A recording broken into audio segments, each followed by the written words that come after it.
रानो, आज तुझे तेरे इन बच्चों की कसम, या तो ये जादुई अमरूद हमें दे दे या फिर आज इस जंगल में तेरी आखिरी रात होगी। कालू भाई, मार डालो मुझे, पर मेरे बच्चों का हक मत छीनो, वो कल से भूखे हैं। छोड़ो इसे कालू, पहले इसके बच्चों को खत्म करते हैं, ये अमरूद अपने आप छोड़ देगी। नहीं। तूफानी रात थी। रानो का घोंसला तिनका तिनका होकर बिखर रहा था। टूटी और गुड़िया भूख से बेहाल होकर रो रही थी। माँ, पेट में बहुत दर्द हो रहा है, क्या कल भी हमें सिर्फ सूखी घास खानी पड़ेगी? माँ देखो, कालू चाचा के घर से कितनी अच्छी खुशबू आ रही है, क्या हम उनसे थोड़ा अनाज मांग ले? नहीं बेटा, कालू के पास दिल नहीं पत्थर है। तुम बस आज की रात हिम्मत रखो। मैंने सुना है कि नील पर्वत की चोटी पर एक अमरूद का पेड़ है जिसका घर सोने जैसा चमकता है। कल मैं वहाँ जाऊँगी। पर माँ, वहाँ जाने वाला कभी लौट कर नहीं आया। एक माँ अपने बच्चों के लिए मौत से भी लड़ सकती है, ये तो बस एक पहाड़ है। पेड़ पर कालू और गोरी रानू की बातें सुन रहे थे। उनके चेहरे पर शैतानी मुस्कान थी। सुना गोरी, पागल चिड़िया उस जादुई पेड़ की तलाश में जा रही है। अगर उसने वो फल हासिल कर लिया तो वो अमीर हो जाएगी। हम उसे फल लाने देंगे और जैसे ही वो वापसी के रास्ते पर खूनी नाले के पास पहुंचेगी, हम उस पर हमला कर देंगे। फल भी हमारा और घर भी हमारा। और इस बार हम अकेले नहीं होंगे। मैंने उस भूखी बिल्ली छोटू को भी काम पर लगा दिया है। रानो अभी आधी दूर ही पहुंची थी कि अचानक तेज हवाएं चलने लगीं। कालू ने ऊपर से पत्थर गिराने शुरू कर दिए। ये पत्थर कहाँ से आ रहे हैं? कोई है क्या? वापस लौट जा रानो, ये रास्ता मौत का है। कालू भाई, तुम मेरे पीछे क्यों पड़े हो? मेरे बच्चों को जीने दो। तेरी मौत ही मेरा फायदा है। कालू रानो पर झपट्टा मारता है। रानो फुर्ती से एक कटीली झाड़ी में घुस जाती है। उसके पंखों में कांटे चुभ जाते हैं, लेकिन वो रुकती नहीं। रानो पर्वत की सबसे ऊंची चोटी पर पहुंचती है। चारों ओर ठंडी हवाएं चल रही हैं। अचानक कोहरा छटता है और एक विशाल सुनहरी रोशनी वाला अमरूद का पेड़ दिखाई देता है। रानो जैसे ही उसके पास पहुंचती है, पेड़ की टहनियाँ खुद ब खुद हिलने लगती हैं। ठहर जाओ नन्ही चिड़िया, इस पवित्र पर्वत पर आज तक कोई साधारण पक्षी नहीं पहुंच सका। तुम यहाँ तक कैसे आई? महाराज, मैं एक माँ हूँ। मेरे बच्चे भूख और ठंड से लड़ रहे हैं। मुझे सोना चांदी नहीं चाहिए, बस एक ऐसा जादुई घर चाहिए जहाँ मेरे बच्चों को कोई शिकारी और कोई तूफान छू ना सके। तुम्हारी हिम्मत काबिले तारीफ है रानो, पर इस जादुई अमरूद को हासिल करने के लिए तुम्हें अपनी किसी शक्ति का बलिदान नहीं देना होगा, बल्कि एक ममता का दीपक जलाना होगा। दीपक? पर महाराज, इस बर्फीली हवा में दीपक कैसे जलेगा? यही तुम्हारी परीक्षा है। तुम्हें इस फल को अपनी चोंच में दबाकर पूरे रास्ते अपने बच्चों तक ले जाना है। पर याद रहे, ये फल तभी तक चमकेगा और जादुई घर बनाएगा जब तक तुम्हारे मन में सच्चाई और ममता की लौ जलती रहेगी। अगर रास्ते में तुम्हारे मन में जरा भी लालच या डर आया तो ये फल पत्थर का बन जाएगा और इसका जादू खत्म हो जाएगा। क्या तुम ये जिम्मेदारी उठा पाओगी?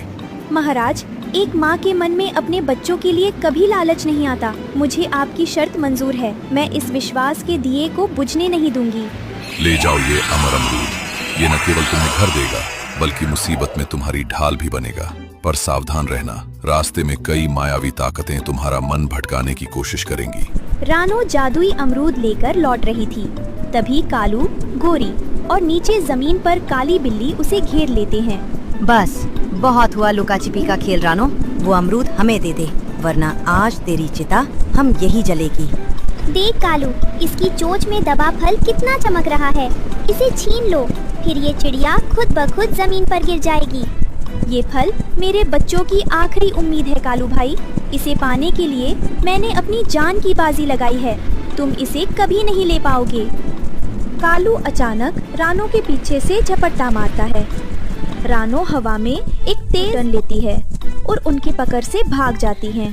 कालू और गोरी को हवा में चकमा देकर रानो तेजी से नीचे की ओर जाती हैं। वह एक पुराने बरगद के पेड़ की नीची टहनी पर सुस्ताने के लिए रुकती है। उसे नहीं पता उसके घने पत्तों के पीछे दो चमकती हुई पीली आंखें उसे ही ताक रही हैं। म्याऊ। थक गई हो ना नन्ही चिड़िया? इतना सुंदर और चमकता फल लेकर कहाँ जा रही हो?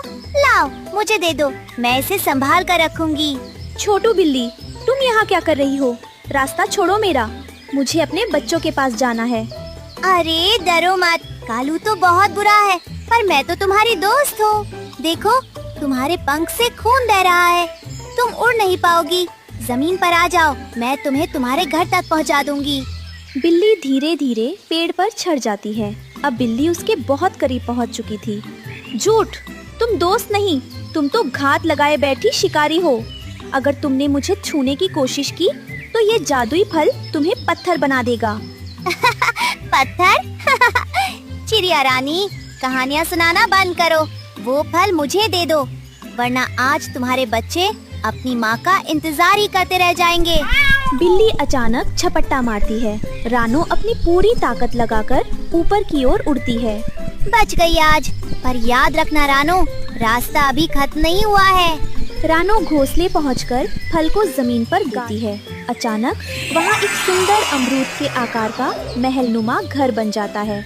मेरे बच्चों, पेड़ के देवता ने कहा था कि जब तक मैं इस घर की दहलीज के अंदर हूँ हमें कोई नहीं छू सकता, लेकिन अगर मैं बाहर निकली तो ये जादुई घर मिट्टी में मिल जाएगा। माँ, हमें कहीं नहीं जाना, हम आपके साथ यहाँ खुश हैं। कालू और गोरी बाहर खड़े होकर घर को देख रहे हैं। गोरी, ये चिड़िया तो अंदर छिप गई है, हमें इसे बाहर निकालना होगा। जब तक ये बाहर नहीं आएगी ये घर हमारा नहीं होगा। एक माँ को बाहर निकालने का एक ही तरीका है, उसके बच्चों को मुसीबत में डालना। कालू एक मीठा फल जादुई दीवार के पास रखता है। कुकू और गुड़िया खिड़की से उसे देखते हैं। रानो सो रही थी। नन्हे बच्चों, देखो मैं तुम्हारे लिए क्या लाया हूँ। ये जादुई अंगूर है, बस एक कदम बाहर आओ और इसे ले लो। गुड़िया, देखो कितना रसीला फल है, माँ सो रही है, चलो जल्दी से ले आते हैं। जैसे ही गुड़िया फल लेने के लिए जादुई दीवार से एक पैर बाहर निकालती है, कालू झपट्टा मारकर उसका पैर पकड़ लेता है। बचाओ माँ, बचाओ, कालू चाचा ने मुझे पकड़ लिया। अब देख रानो, या तो बाहर आ और अपनी बेटी को बचा, या फिर इस घर के अंदर बैठी रह। रानो की नींद खुलती है। वह देखती है कि उसकी बेटी मौत के मुंह में है। वह जानती है कि बाहर कदम रखते ही उसका सुंदर घर गायब हो जाएगा। नहीं, मेरी बच्ची को छोड़ दो, मुझे महल नहीं चाहिए, मुझे मेरी बेटी चाहिए। नहीं माँ, बाहर मत जाना, घर टूट जाएगा।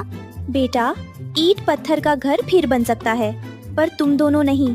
माँ आ रही है। जैसे ही रानो बाहर कदम रखती है, महल गायब हो जाता और फिर से वही पुराना सूखा पेड़ बन जाता है। कालू रानो पर हमला करने बढ़ता है, लेकिन रानो अब और भी शक्तिशाली हो गई है। कालू, तूने माँ के सब्र का इम्तिहान लिया है, अब माँ का क्रोध देख। रानो अपनी पूरी ताकत से कालू की आंखों पर वार करती है। तभी आसमान से राजा बाज और अपनी टोली के साथ आ जाते हैं। राजा बाज कालू और गोरी को अपने पंजों में जकड़ लेते हैं। बिल्ली छोटू यह देखकर पहले ही भाग खड़ी होती है। कालू, तुमने एक माँ के त्याग का अपमान किया है। रानो ने घर खो दिया पर अपनी ममता नहीं हारी। तुमको हमेशा के लिए इस जंगल से बेदखल किया जाता है। हमें माफ कर दे महाराज, हमें माफ कर दे। राजा चील के सैनिक कालू गोरी को पकड़कर ले जाते हैं। रानो अपने बच्चों को गले लगा लेती है। तभी जादुई पेड़ वहाँ प्रकट होता है। धन्य हो रानो, तुमने साबित कर दिया कि एक माँ के लिए घर से बढ़कर उसके बच्चे हैं। तुम्हारी इस परीक्षा से खुश होकर मैं तुम्हें ये घर हमेशा के लिए देता हूँ, और अब कोई शर्त नहीं होगी। तुम आसमान में उड़ भी सकोगी और सुरक्षित भी रहोगी। सूखा पेड़ फिर से एक अमर और सुंदर घर में बदल जाता है। इस बार घर पहले से भी ज्यादा चमकदार है। सच्चा घर ईंटों से नहीं, प्यार और त्याग से बनता है। रानो, कुकू और गुड़िया खुशी खुशी रहने लगते हैं। जंगल में फिर से चहचहाहट लौट आती है। इस कहानी से हमें सीख मिलती है कि निस्वार्थ प्रेम और बलिदान से बड़ी कोई शक्ति नहीं है। जो दूसरों का बुरा सोचते हैं वे अंत में अपना सब कुछ खो देते हैं।